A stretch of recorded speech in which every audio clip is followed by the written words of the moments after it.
के तरफ से। तो एगो मेहरारू पहले के जमाने के बिया ओके अपन नैहर याद आवता, तो अपना नैहर के सोच सोच के बारे में अपने सखी से बतावता।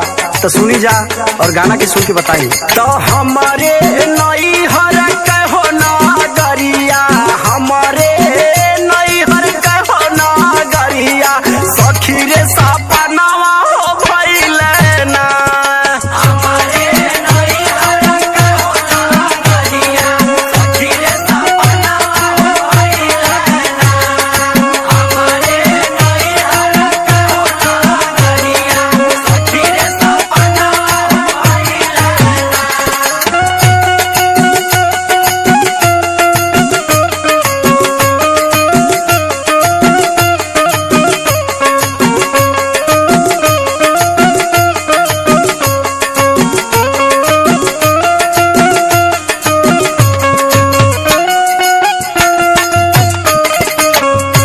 कहतिया कि पहले के जमाने में का होत रहे।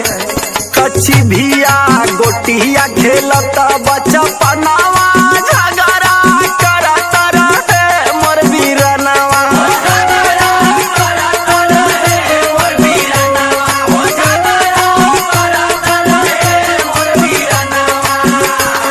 कच्ची भिया गोटिया खेलत बचपनावा, झगड़ा करत रहे मोर बीरनवा।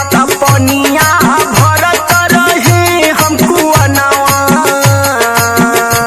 तो पनिया भरत रही हम कुआनवा, व्याकुल मनवा रे भइले ना। हमारे नैहर कहो नगरिया, सखी रे सपनावा हो भइले ना। हमारे नैहर कहो नगरिया, सखी रे सपनावा हो भइले ना।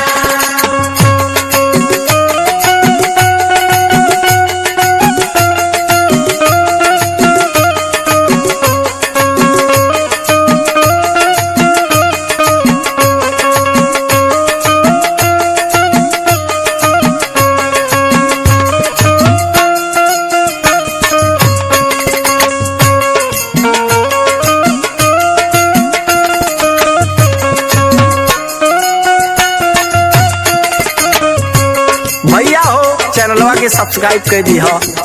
तो रहे मटिया के मोर घरवा, रविंदर लैला चारी कहरवा।